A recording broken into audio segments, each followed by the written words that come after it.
Le découragement est une des armes puissantes que l'adversaire utilisait pour briser les enfants de Dieu, pour les arrêter, pour les ralentir dans leur marche, pour les détourner du chemin de leur destinée. Et cette arme, lorsque l'adversaire l'utilise contre toi, tu vas commencer à expérimenter le blocage dans ta vie. Lorsque tu es saisi, lorsque tu es sous l'emprise de l'esprit de découragement, tu vas expérimenter le blocage.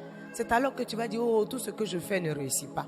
Oh, le monsieur là, il est venu, lui là, il allait voir mes parents, mais il m'a abandonné encore.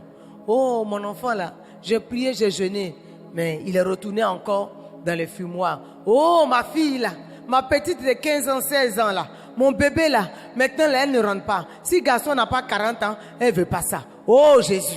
Lorsque cette arme est utilisée contre toi, c'est la stagnation que tu vas expérimenter. Ça veut dire ta vie là, ça s'assoit même. Ta vie là est arrêtée à un niveau, à 1.5. Tu n'avances pas, tu ne recules pas. C'est comme si on t'avait cimenté à un endroit précis. Les choses avancent, le temps avance, mais ta destinée ne bouge pas. Ta vie n'avance pas, tu n'as pas d'avenir.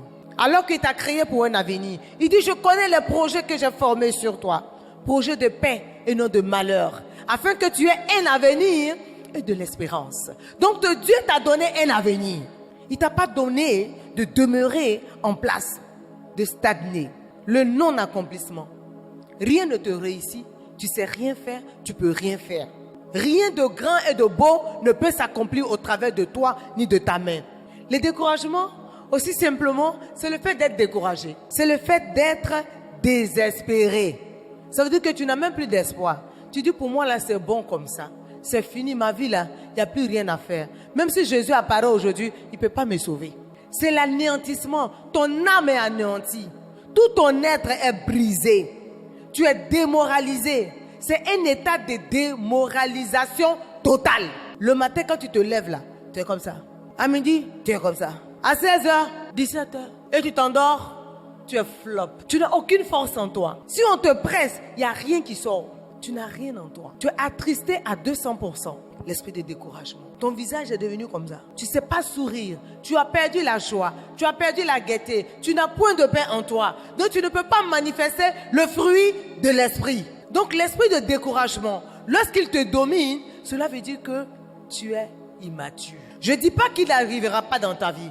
Lorsqu'il arrive, tu dois le dominer. Un chrétien mature domine l'esprit de découragement, anéantit l'esprit de découragement, détruit l'esprit de découragement. Il va venir le premier jour, il va venir le deuxième jour, troisième jour il va t'avoir, mais tu ne lui permettras pas de t'anéantir le quatrième fois.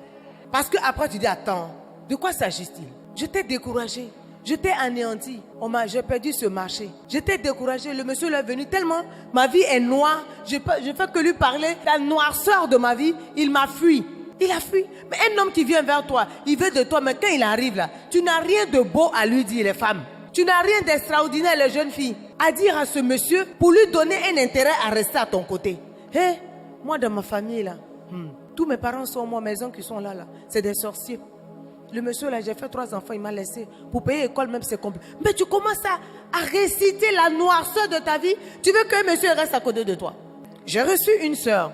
Elle me parlait de sa vie passée. De son passé, elle parle, elle pleure. Quand les gens rentrent, ils sortent. Et l'esprit a ouvert mes yeux sur l'esprit de découragement qui avait brisé cette femme.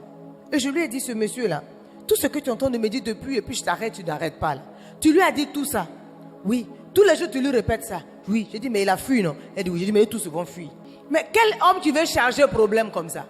Il va venir dans ta vie. Lui-même, il a fui problème quelque part. Il vient ici, tu lui montres que toi, ta vie là, c'est 3 montagnes de problèmes qui sont là. Mais il va se chercher. Je lui ai dit, ma fille, pardon, cette vie là, raconte pas. C'est bon. Quand ils arrivent là, il a vu tes enfants, il sait que tu es une mère seule avec des enfants. Tu es en train de te battre. Montre-lui ce qui est beau de ta vie. C'est là qu'il me dit, maman, un jour là, il est parti, il m'a dit non, mes problèmes sont trop. C'est pourquoi il est parti. J'ai dit, voilà. Ne laissez pas le découragement détruire votre destinée. Lorsque nous sommes matures spirituellement, nous résistons à l'esprit de découragement. Je vous ai dit, il frappe à la porte de tout le monde. Quelle que soit ta nature, ton caractère, ton positionnement. Tu es ministre même, il te frappe. Président même, là, tous les jours, ils sont frappés par l'esprit de découragement. Parfois même, ils ont dit, envie de dire non. Leur pays, là même, je vais laisser. C'est quelle histoire ça?